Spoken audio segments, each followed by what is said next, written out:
Okay. Do you want the next election to be fought on housing? Absolutely. We would be very happy to fight the next election on housing. I mean, we saw clearly from last week, one of the battle lines will be Labor's approach for higher migration with fewer homes being built, and our view that you need to reduce migration in order to take pressure off the housing market. That's quite a stunning difference between the two parties. Labor will be arguing for higher migration at the election. We'll be arguing for a more sustainable migration level, partly because of what it does to the housing market. We're building fewer homes than we've built for over 10 years, and yet we're bringing in record numbers of people. You don't need to be a genius to work out that those numbers don't work, Laura, which is why Peter Dutton's budget in reply speech and his comments on reducing migration to a sustainable level is a battle line that we'll be very, very happy to fight on, including if it impacts on housing. Well, their own budget papers show next year, the year after, will be down to about 260,000 net migration. You're about 140. What about all the skilled workers we need to actually build these homes? Well, just a couple of things, Laura, on that. Firstly, you've got to look at what Labor delivers, not what they say. They, in their 22-23 budget, said that they would have migration of 235,000. It ended up being 528,000, so they were just 297,000 people short. So we'll go by what they deliver, not what they say. But even on the projected figures, our reductions in population growth will see in the first year 40,000 additional homes made available, 100,000 over 5 years. They're very conservative estimates in our proposed reductions to migration growth because the truth is our industry, even if it was running at 100%, which, by the way, it's not at the moment under the Labor Party, but even if it was, just cannot build the homes fast enough for the migration levels that the Labor Party have baked into their budget. And you've got to be realistic about these things. I mean, Laura, I say this all the time. I'm a product of migration. I love migration, but it's got to be planned migration in the best interests of Australians, not this wing and a prayer. We'll just bring people in and hope it doesn't have an impact on renters, on first home buyers. Well, sure, but you're cutting some skilled migrants then. Well, no. So to get it down to that, no skilled migrants cut out of this to get to 140. No, in relation to your first question, so Peter Dutton made very clear in his budget in reply speech that we will prioritise the sorts of skills we need within our intake, within our cap, to build the homes we need. The Master Builders Association has excoriated this government for the fact that even though it's run a massive migration program and totally unsustainable migration program, they have moved away from bringing in the sorts of skills that we need to build homes, presumably due to pressure from the CFMEU and other unions.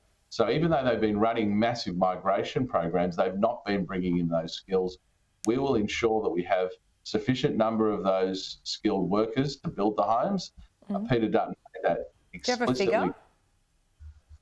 No, it will be dependent on the skills list at the time. It'll be dependent on the skills you need at any particular time. But if you're talking about housing, what do you mean? It depends on the skills list. We know what we need. And time after time, we're told by master builders and others that we need more tradies and we need more engineers.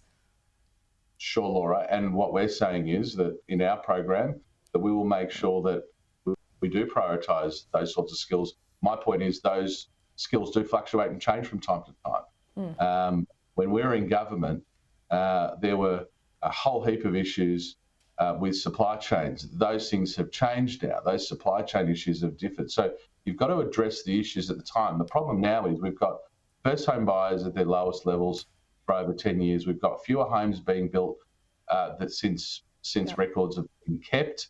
And the worrying thing, Laura, is approvals are down even further. So that means over the next 12 to 18 months, even fewer homes are going to be built than the pipeline that this government inherited. So on every single measure, fewer homes are being built, which is why it's extraordinary that they're standing by their big Australia, standing by their higher population projections.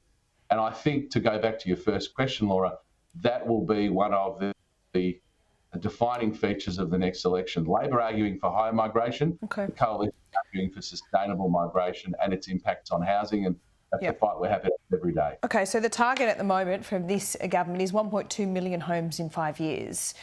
With your plans in place, do you think you can meet that or exceed it? Well, let's be clear. Their target, their promise of 1.2 million homes, What's a target? has been junked by every single group and economist. But with your plan, could you do more or less, though? Well, we'll build more than Labor. I mean, there's no doubt about it. More than 1.2? No, we will build more than Labor. What we won't do is create targets that can never be met. The Labor Party are going to fall 400,000 homes short, Laura. Yeah, so but do you have a target? Like everyone is sceptical about the target, but they agree that you need to have a target. So will you have one? No, I don't think everyone agrees that you need to have a target at all, Laura. I think what you need to have something to work towards, don't you? Well, no, if your target is 1.2 million homes, but you're only going to build 800,000, that it absolutely destroys the argument for a target because, Laura, it means that the target's not being taken seriously. It means that the target has no credibility. I mean, they're going to fall 400,000 homes short, Laura. It's an embarrassment that they are still clinging on to this so-called target because we're having fewer homes built now than when I was Housing Minister, fewer homes built now even than the Rudd-Gillard years. I mean, this is how badly these guys are going. First home buyers are down, approvals are down, every single metric is down. Yeah. I don't think a target is helping them in this instance. So we'll build more homes and we'll bring in fewer people to take pressure off the housing market. All right, I'm setting a date in the calendar, 20th of May. You said it. We'll see you soon, Michael Sukkar. Good on you, Laura. Thank you.